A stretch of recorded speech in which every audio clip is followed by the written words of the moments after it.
I'd like to now call out our moderator, Abhinav Bhatia, for the first panel discussion. The title for the session is Blended Finance Markets in India, Taking Stock. And joining Abhinav obviously is part of the India programs team and leads projects around education, microfinance, jobs, and livelihoods at the Michael and Susan Dell Foundation. Along with Abhinav, we have Vineet Sukumar, founder MD at Vivriti Asset Management and co-founder at Vivriti Capital. We also have Arindom Datta, Executive Director, Rural Development and Banking at Rabobank. And last but not the least, we have Himanshu Sikka, Chief Strategy and Diversification Officer, Lead Health Nutrition, and at IPA Global. Over to you, Abhinav, and welcome to the panelist. Thanks, Bhatia. And thank you, Frachi, for the exciting keynote. I think we at Michael and Susan Dell Foundation are so excited about blended finance as an instrument that we've structured multiple such transactions in the past couple of years, as Prachi has pointed out. And during COVID, it became an instrument where we have relied on multiple times to leverage, to create the impact multiple fold. And it's just that every dollar spent reaches so many more beneficiaries, so many more customers through such instruments than would have been possible through a single grant instrument or through an equity investment. Without further ado, I think we have a host of panelists over here who've looked at blended finance transactions and have worked with us in the past as well, some of them. And they've structured transactions which are unique in their own environment, whether it is Rabo or whether it is SAMRIDH bond that we talk about. We'll go into the details, but let me quickly switch over to you, Himanshu. When you were launching the SAMRIDH bond fund, you looked at blended finance as an instrument which was new, which was nascent, but now having evolved over the past 5-6 years, do you think that the market has evolved? Do you think market is at the same place? Are certain challenges that were there in the industry, have some of them been covered? Thanks, Abhinav, and glad to be part of this discussion today, and happy to see the room to be filled with so many people and a lot of them standing as well. There are seats in the front. Please come and occupy them, some of you, please. Thanks, Abhinav, for that interesting question. So the journey for SAMRIDH started, SAMRIDH officially started somewhere in March 2020. The journey started 3 or 4 years prior to that under a USAID-funded program, PEHL, which IP Global had been implementing as a cooperative agreement partner.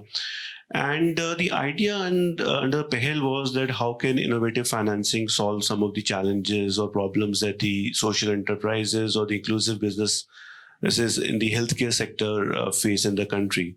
And just to put some numbers in the context, today as we stand, there are roughly around 7,400 healthcare enterprises in the country. Around 40 to 50% of them would be social enterprises. If you look at their journey, a lot of them get incubated. The Government of India comes up with a lot of support for them, grant funding as well. But when it comes to their journey post-incubator, when they're entering into the market, they face big challenges when it comes to access to capital. The banking sector, because of the risk-averse nature and the long gestation period for the healthcare enterprises, is averse to funding them. If you look at equity funding, that comes at a very, very costly price to the founders. So typically, a lot of the healthcare enterprises fall what we call the valley of death in context of the Indian scenario and just close down. And only 2 to 3% of them are able to ever get to further rounds of funding and able to scale up. So that's the situation that we face. And that was something that the PEHL program was broadly looking at on a case-to-case basis. And what Prachi said earlier, on a case-to-case basis, when you're looking at these things, it becomes a big transaction cost. You end up spending a lot in getting all these stakeholders together, and you end up spending much more than the actual transaction is many times. And with the hope that things will templarize over a period of time, and you will be able to kind of bring down the cost with economies of scale. So that's exactly what happened at the time when just a week before the COVID lockdowns were planned.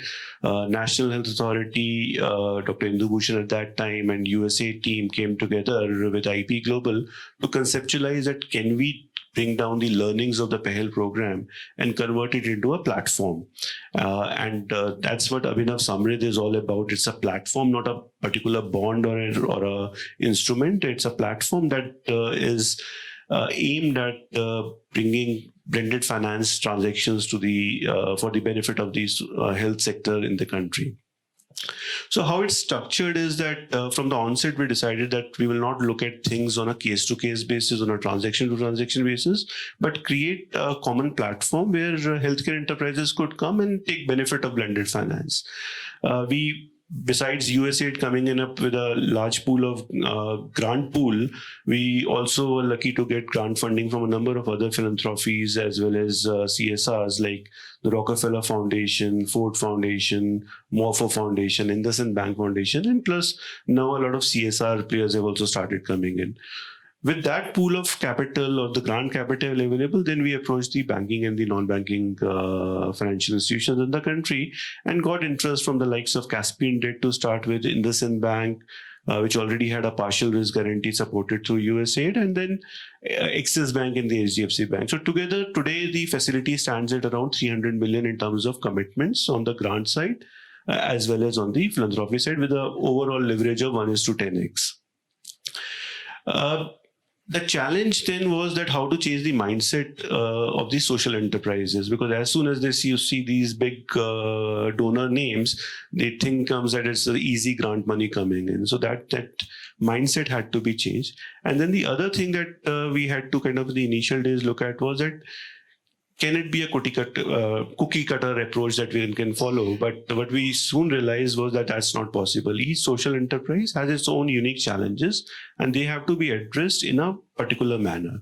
So over the last 15 months or so, since we started investing, we have made around 35 investments. So Prachi's your point about time consuming, with a platform approach, we were somehow able to manage that 15 investments or 15 transactions in 35 months. 35 transactions in 15 months.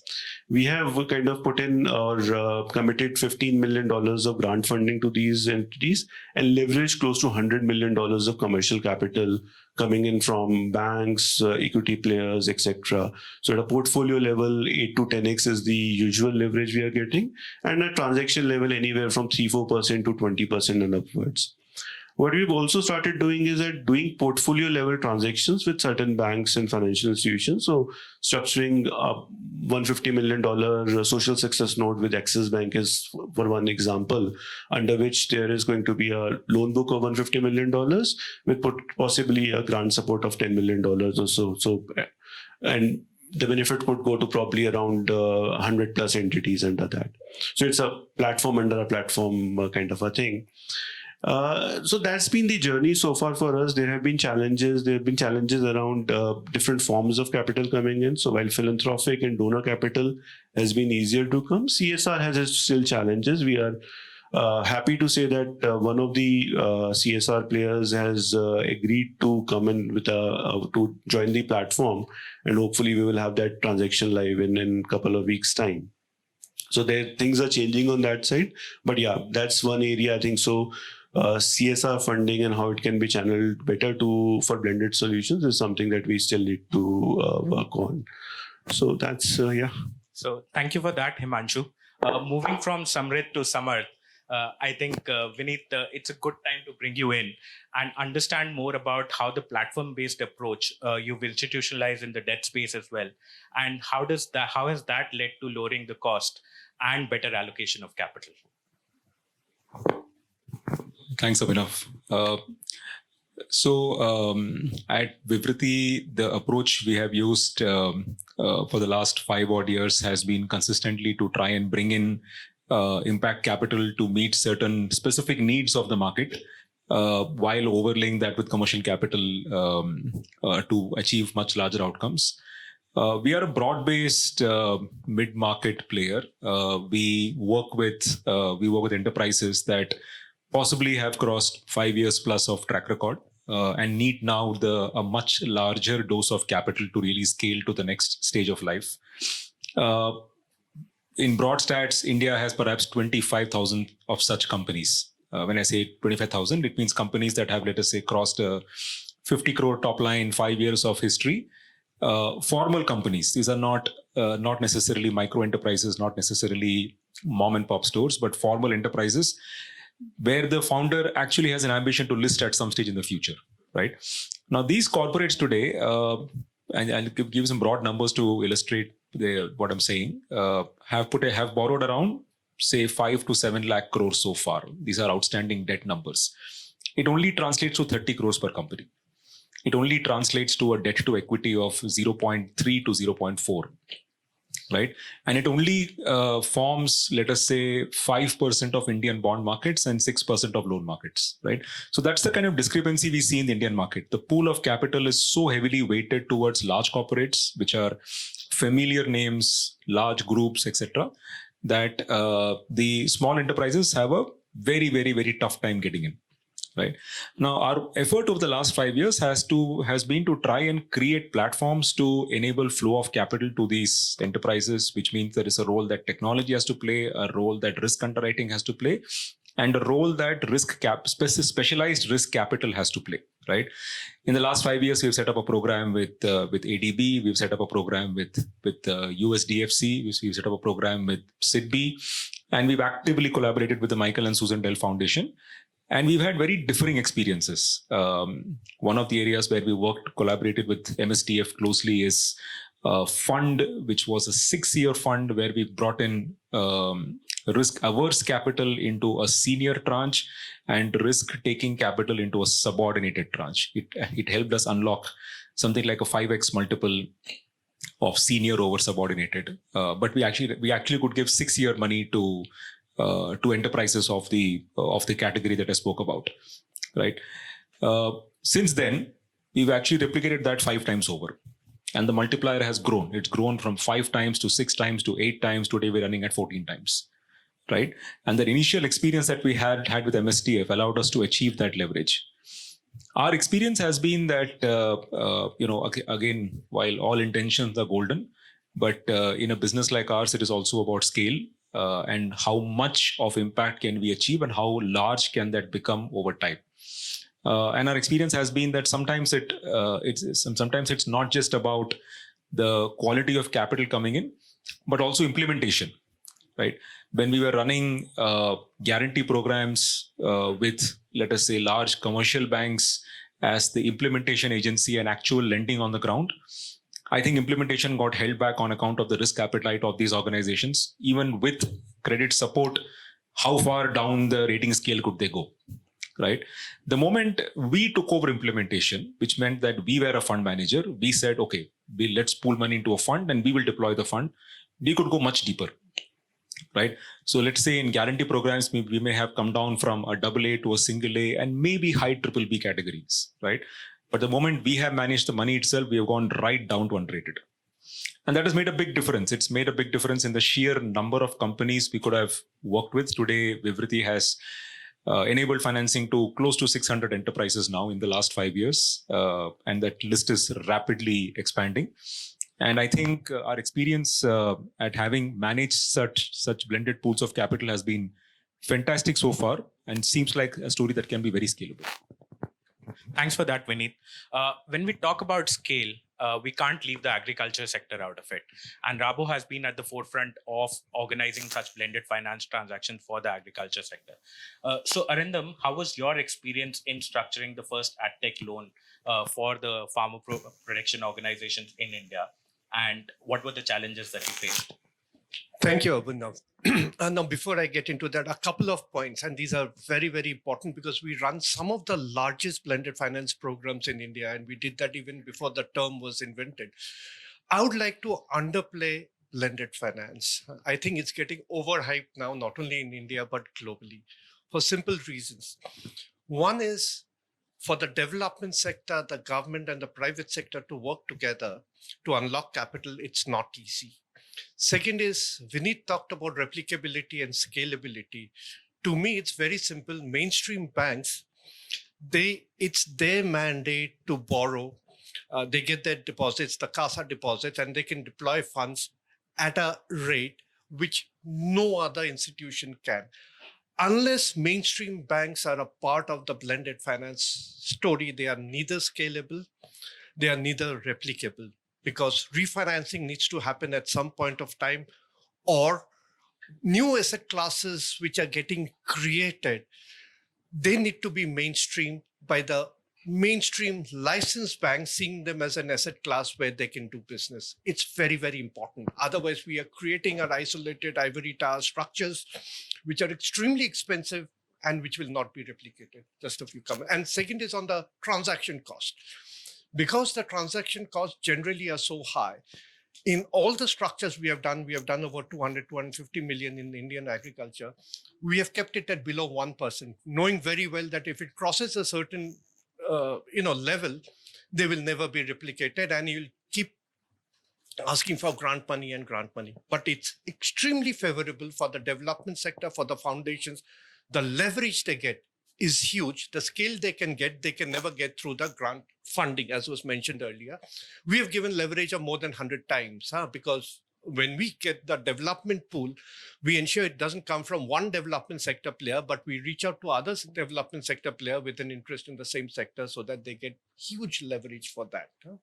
Now, coming to your question, initially when we started the first transaction 7 years old, it had never been done in the Indian market for agriculture. So we had to provide 100% guarantee, covering both principal and 1/4 of interest for the first transaction to be done in the Indian agriculture sector for a farmer producer company, an organic cotton growing company in Mysore. From there, we have moved a long way, where you have a number of mainstream financial institutions who have a deep commitment to sustainable agriculture. These are NBFCs, mainstream licensed banks, impact funds. And learning from that, we have created now multiple such financing programs for climate financing, which includes food loss, renewable energy in agriculture, regenerative agriculture, etc. But what's the lesson out there? The lesson firstly is, again, as I mentioned, for different sectors to come together. It's easier said than done. And even if there's an intention of the development sector, the private sector, and the government to work together, there is a trust deficit. It's extremely important that we have champions within each of the sectors, each of the organizations who are participating, that they push the boundaries not externally, but within their organization to get such structures accepted. It's not easy. Operating manager in 80% of the time will say, we can't do it. We have never done it earlier. I don't want to reach out to the management and go to the board level for a decision. It happens when some champion within the organization pushes the boundaries and gets it done, because otherwise the language which is spoken in the development sector is different from the government, is different from the private sector. The biggest lesson is the ability to do these collaboration, the ability to build up trust, and the ability to get in partnership, as was mentioned by Himanshu, to get different use of capital, whether it's impact-seeking capital, whether it's return-seeking capital, together. The second important point is these structures can be very complicated at the back end, but for the fronting institution, if it's a mainstream bank, it needs to be simple business for them to do. It's just the end use is slightly different than what they are used to. So if you complicate things for the fronting institution, trust me, it's not going to fly. Beyond the point of time, they lose interest because it just requires too much of energy. The other aspect we need to be careful of is when we seek impact, we need to be extremely careful that it's very well for a foundation, a global foundation, to say we need climate impact, we need green impact, we need whatever impact. Now the impact you're seeking, can that be measured in a tangible manner, in a very effective and efficient way? Otherwise, we can ask for the moon. We can provide capital for that. But if we don't handhold the fronting institutions, or we don't say we will take the responsibility to build up the M&E framework and the impact assessment framework, mainstream banks are not going to do it now. It's just too expensive. They don't have the expertise to do it. So that's another point. It becomes a deal breaker, because financial institutions, they get scared by the impact which is demanded. Impact, not because they don't want to do it, but they don't know how to measure it. And nobody knows. I mean, when you talk of climate financing, especially in the resilience side, everybody is demanding it, but there's not a single organization anywhere in the world which can show us as to how climate reporting can be done for a portfolio of 50 million, which would not cost more than $5,000 a year. How do we do it? Do we have the technology? Do we have the knowledge? We don't. Then why should we demand it? Or we build up a reporting system which is practical. So the main hindrance is partnership building. Second is, if the transaction cost is high, it's not really worth the effort because it's not replicable. Third, get in mainstream financing institutions. Banks have the muscles. Banks have the ability. They have the outreach. The cost of deployment of funds is the lowest. So get them into the picture, and that requires a lot of work. So we should have the ability. That's why people need to move across sectors. It's very nice now that globally and in India, people are moving from the development sector to the private sector and vice versa. So that conversation has started happening, and people are different organizations. These are extremely critical features to make blended finance happen. So you brought up two very important points, and let me follow up with a question on the first point that you make, that banks have low cost capital, the CASA deposits, and getting them to the mainstream blended finance instruments is very critical for this to be scaled up. However, what Vineet made a point that banks will lend only up to a particular level. They will not go down below, say, BBB rated instruments. How do you make sure, or how do you design such instruments where banks can also lend to maybe unrated capital? Absolutely. I mean, farmers, what ratings do farmers have? Or farmer producer organizations have, right? They don't have any ratings, or smaller SMEs. Come on, those ratings are irrelevant. So that's the role of the development sector. That's the role of the kind of grant capital which comes into the structure, the equity part, which takes the highest risk, which seeks impact, is that as per the bank's internal credit underwriting model, is how to make it fly within the system. So the moment you build up your first loss, second loss, pari passu structures, that the credit underwriting managers, the teams, they say, okay, it's acceptable to us. The challenge we face, and I'm sure all of us have faced, is we are creating new asset classes where there is absolutely no legacy. There is no history of what the portfolio loss could be, has been in different organizations. So it's a guesstimate. That's where the trust works in. And that's where the agility of the managers who are working on blended finance instruments is, how much of risk does the development sector or the government needs to participate in to make this happen? Whether it's 2%, 5%, 7%, whether it's a first loss or whether it should be a second loss or a pari passu, that's where you need a deep understanding of the sector that you are working in. You need the expertise of the sector to be able to do that. Vineet, with that, let me come to you. In your experience at Vivriti, when you've designed such structures, whether it is with a credit guarantee, whether it is a pari passu or a first loss guarantee that you're designing, with those structures, do you think banks have enough interest, banks and NBFCs in broad have enough interest to be able to lend to such structures, or do you still see challenges? So I think where the alignment is very, very clear is when the structure itself is contributing to, in the Indian context, priority sector regulation.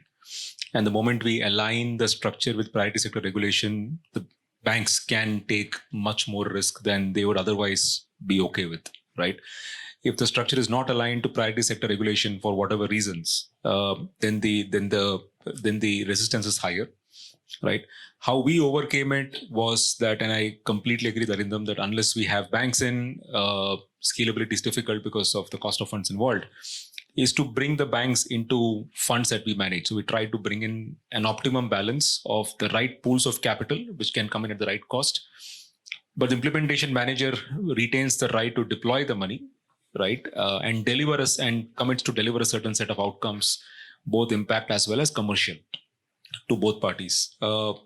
We also cut down resistance by bringing in an element of credit rating into the product. This we thought was not coming out very well in some of our earlier work, and as a result was not very clearly demonstrating, let us say, to the management of a bank that risk is indeed being cut down because of A, B, and C. Now, the moment we brought in credit rating into the product itself, so Samardh Bond Fund, for example, the product where we have collaborated on with MSDF, carries a senior credit rating of AA+.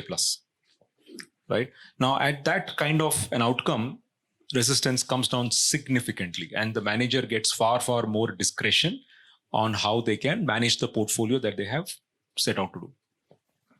Thanks for that. Himanshu, let me bring you in on the second point that Arindom made, which is around impact measurement.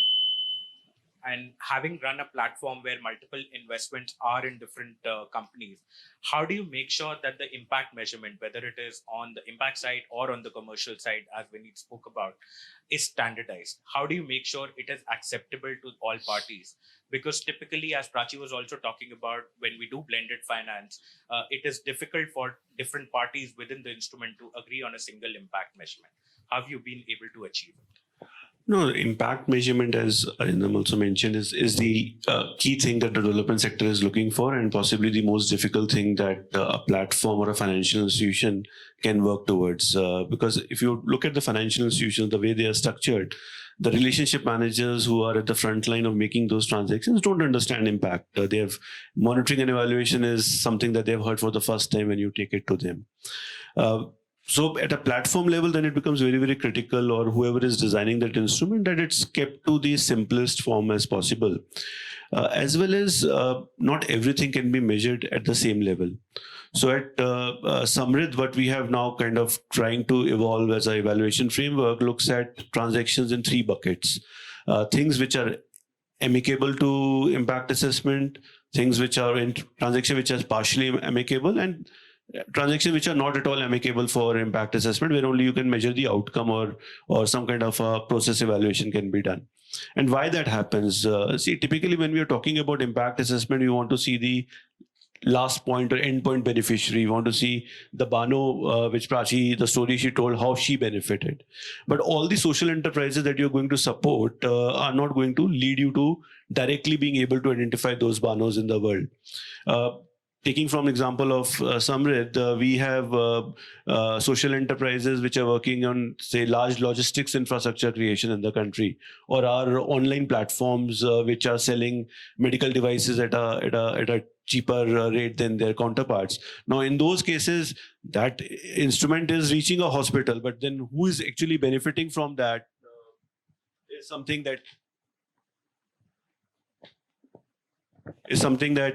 becomes difficult to measure. So in those kind of things, it then becomes important that you have clear attribution frameworks developed and explained from the platform level per se.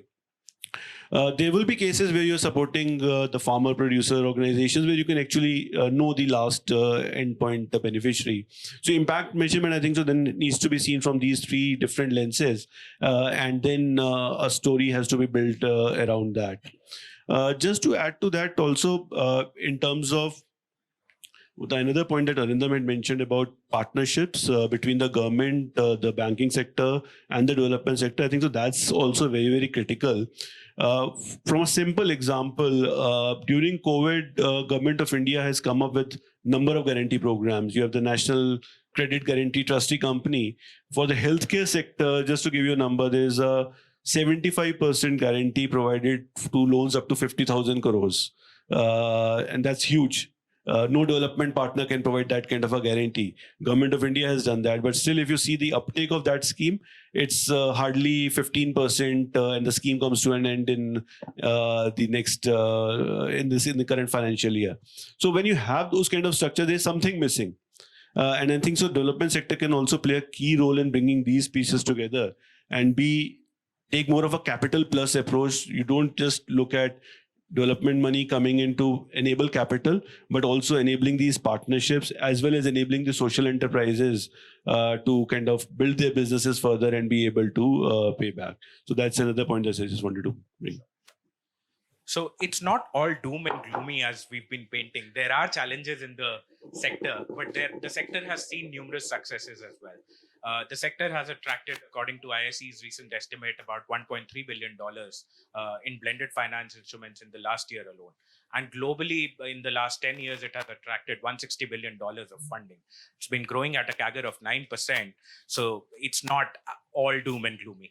Having said that, let me move to Arindom. Arindom, in terms of the number of capital, the amount of capital that you've been able to crowd in from different sort of institutions, whether it is banks, whether it is development financial institution, it has been a significant success at Rabo.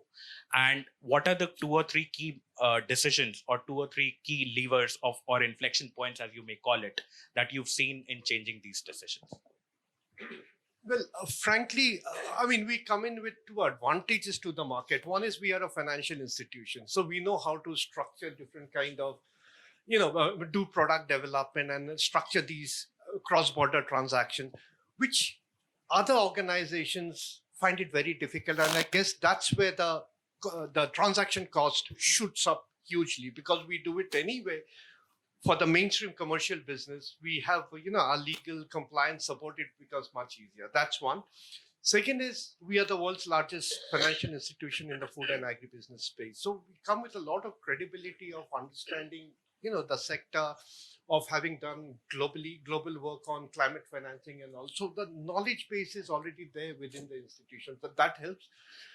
What we did specifically in the Indian condition is, again, I'll come to the impact piece, because that is what distinguishes normal financing from blended finance financing, because unless you're measuring impact, why should the development sector or the government crowd in their money there? So what we did was, after the first 2 structures we set in, we quickly learned that, we can't leave it to the fronting financial institutions and set them targets or set the indicators on their behalf.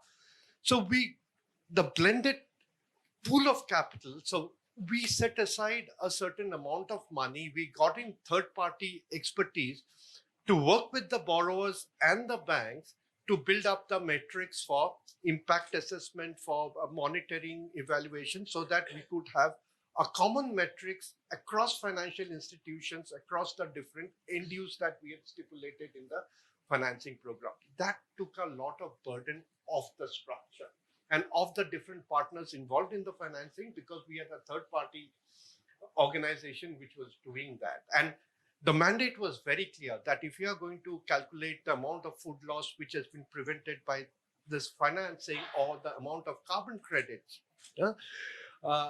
we need a uniform way of measurement. And if we leave it to different financial institutions or the borrowers to report, we would get a mess in our hand, which will be impossible to analyze or make sense of. So that's a big lesson for all the structurers, promoters of blended finance, that the impact assessment requires a lot of handholding. Development capital is required there. The second point, something that Himanshu hinted at, is it's not very difficult to structure these. The structuring takes 2 days. It's getting the partnership in doing the paperwork, which takes 6 to 8 months. But are we sure? We talk of SDG demand of trillions of dollars. How much of that is bankable? One of the first lessons we learned was we had enough capital 6 years back to set up a $75 million blended finance program for climate smart agriculture. But when we did a deep dive into the demand for such kind of activities, there was no bankable demand or quasi-bankable demand. So we all feel that, yes, the demand is there. So many farmers, we just multiply into a certain number and say the demand is, $1 trillion. But is it bankable, even with a high risk participation of our development partners? So a lot of work needs to be done by the development sector, whether in the healthcare, education, agriculture sector, to build up, to design bankable businesses ab initio. That's very important from the beginning itself, because you have structured a large development program where billions of dollars of grant capital has gone into prepare, say, farmer producer organizations or farmer businesses, but you never factored in bankability. What makes a business bankable? Even a blended finance instrument will not reach out, because nobody is going to burn money just because it's getting protected. So development money needs to go there. It needs to go into impact assessment also. Talking about bankability, I think development is an area where government needs to come in as a participant. And talking about collaboration between the government and the private capital, Vineet, what do you think is the role of government in the blended finance market? And do you think regulations or participation by the government in such instruments can lend some credibility to it? Our engagement and advocacy with the government, as well as the arms of the government, which are the regulators, right, has been more to enable facilitate such structures rather than necessarily participate, right? I had very, very similar experiences with the ECLGS program and various other programs. They did a lot of good. And frankly, some of these programs are the reason why, the country could come out of the pandemic with very, very, very little damage, right? But I will draw attention to one experience we had. Sometime around 2020 and 2021, the government introduced the so-called TLTRO schemes, right? Where the government would essentially encourage banks through low-cost finance to invest into bonds that were lower rated. It had some success. A little later, the government added another scheme called a partial credit guarantee scheme, where the government also guaranteed the delivery of credit as well, in addition to giving low-cost finance. The success rates were higher, right? Now, who was delivering credit? Public sector banks, right? And public sector banks actually went from public sector bank treasuries. If you look at the pattern, they don't invest below AAA, right? They're not meant to. It is just meant to manage returns on capital rather than, invest risk capital. Now, as a result of TLTRO and the partial credit guarantee scheme, we saw banks starting to go down the rating scale all the way to BB+. Okay. Now, come 2022 September, most of those bonds have matured. I can't, off the top of my mind, think of a single default. Okay, I can think of a few downgrades. I cannot think of a single default. Now, 2 years back, we were very excited. We said, banks are going to invest in BBB and single A, and you know what? They will modify that policy, and we'll see deepening of bond markets, and this might become a fact of life. Right? The number of banks which have changed their investment policy is 0. Right? So now, why is that happening? The government did all the right things. They gave liquidity. They gave guarantees. And then they've expected the sector to take care of it themselves, right? And it didn't happen. So some of it is just about, I think, careful planning and thinking through this cycle. When you have to change the behavior of banks and make it more endemic, cultural, and policy level, rather than saying, here is a large opportunity, which is trillions of dollars, and we need banks in, which is the right way to think about it, and it will take care of itself. It doesn't happen that way. So our engagement has been to try and create rails, right? For example, how broadly can priority sector be defined? As an example, right? How can dedicated teams be created within banks to implement these strategies? Some of the private sector banks like an RBL, IndusInd Bank, etc., they have done well in this space because they have a dedicated team focused on it, right? It's required. It's a large enough problem to get high quality talent to run it, rather than make it like a must-have because the regulator requires us to do so.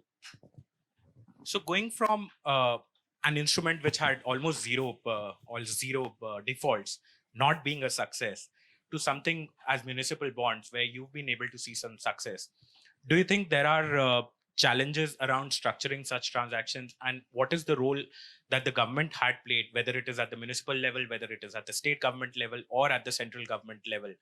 Not just from enabling standpoint, but also from a participatory standpoint. Is there a larger role that the government can play, Himanshu? Definitely.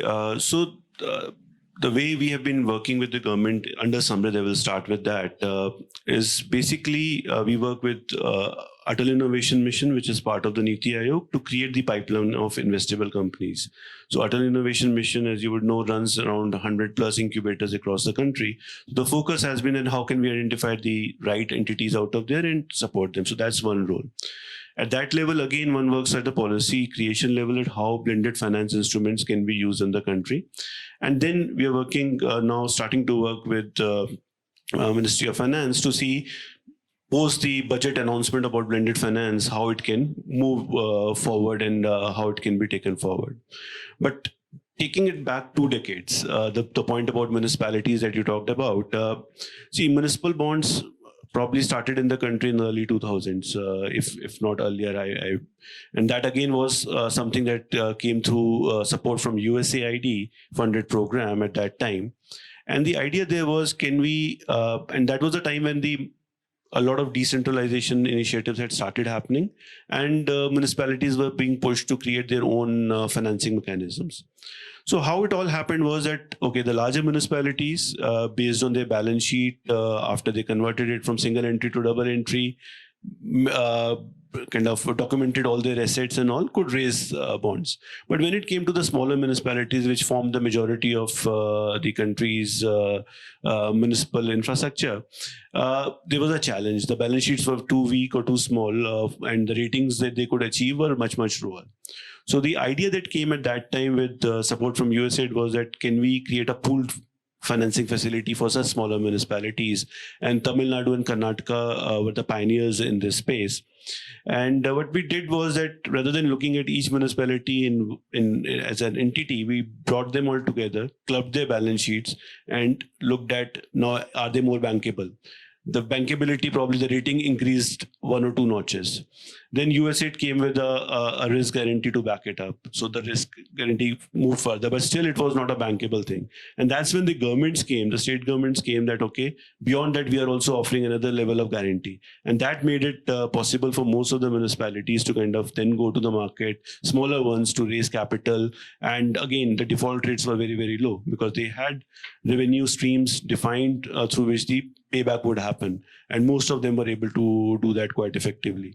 So it's not that those kind of partnerships have not worked in the past. I think so one has to kind of use the past experiences well, use those learning well, and replicate it to the other sectors as we move forward. Thanks for that. Just in terms of summarizing, prior to that, if there are any questions in the audience, maybe we have time for 1 or 2 questions, but not for long. So anyone?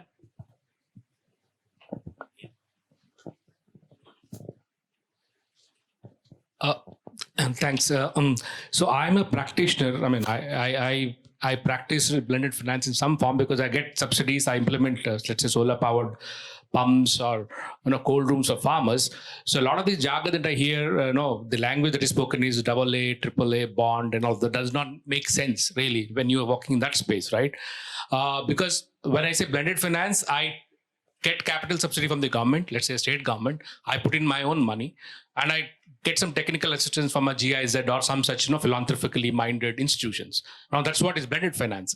Now when I go to a bank to raise the bridge finance or whatever you call it to make the project work, then you get into the same space, IRR, ROI, NPV, all of that doesn't really, there's no social impact metrics that is ever written in a DPR that you see in a government tender. I mean, at a very basic level, you don't see something like an SROI on a DPR that comes from a Ministry of Food Processing or from the Agriculture Ministry. So as a, let's say, think tank that is sitting here, I mean, we need to change the language of the banks, right? Before we even talk about all this AAA, AA and all of that, right? I mean, that's as an engineer practitioner, this is my kind of theory of change. Thank you. You want to? Well, I think no. Go ahead. I just said we agree. At least I would agree with you. So while we agree, but one of the challenges that we spoke about is the impact measurement. When you talk about social return of investment, it is very difficult to standardize that metric and very difficult to measure it. And that's the main reason that you don't see it on a lot of government DPRs. The government itself does not know how to measure it or how to make sure that it is standard across the various projects that it is running. Yeah, but how do all of you can enable that is my question. That's what the sector is towards. Sorry, we'll just take one more question and then close. Yeah, someone has a question. Yeah, sure. Okay, so question is, I think the liquidity track only, I think a lot of us are beneficiaries of guarantee schemes, and I think the risk taking capacity and the risk enhancement which we get is of course welcome. But I think from a liquidity standpoint, I think a lot of us, as especially in the NBFC space, are still straddling the world of if you lend to only BB and BBB customers at best, what's your own rating, and therefore what's the pricing you can get on our liquidity? And we've been working on co-lending solutions with various banks. Now, one question is, if guarantee programs are in favor of a financial institution, I think one question would be, can the guarantee be assigned to our co-lenders as well, who then can really bring in much cheaper liquidity into the picture? Of course, subject to all the right questions any guarantor would ask, but I think that's one structural constraint, that a guarantee is in favor of a given financial institution, and our co-lenders want the guarantee as well, and then they can indeed bring in a much larger cost of a quantum of capital at much cheaper costs. Yeah, no, I agree with you, and that's something that that we've been attempting as well. Some of the issues, there are broadly, I think, three issues. The first is regulatory. It's much easier to implement an offshore guarantee structure when the underlying obligation is large.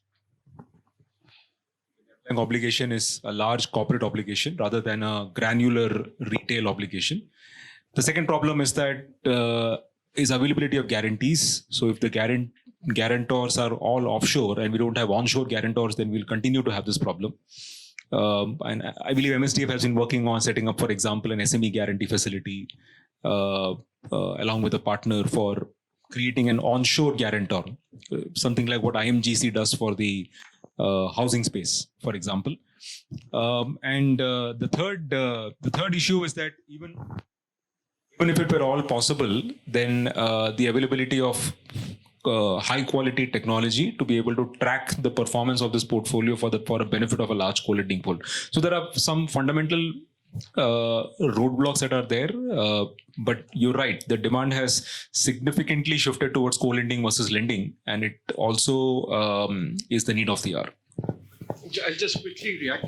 Hari, I know your question was addressed to me. So, see, it can happen. It can happen, but what you're doing with this suggestion is you're adding an extra layer of complexity to a already very complex kind of a product and a program. Huh? So we are still grappling with getting it right. Now, the assignment of a guarantee, getting in a co-lender adds another level of complexity which needs to work on. It will happen eventually, but it will take some time. Thank you for that enriching discussion. And I think we've summarized the problems in terms of common impact measurement, getting partnerships in the space, and ensuring that we work on an approach where we are reducing the transaction costs and are increasing repeatability in the sector. Having said that, all the panelists and many people in the room have been consciously working towards that, and I'm sure we have a much brighter future for the blended finance space.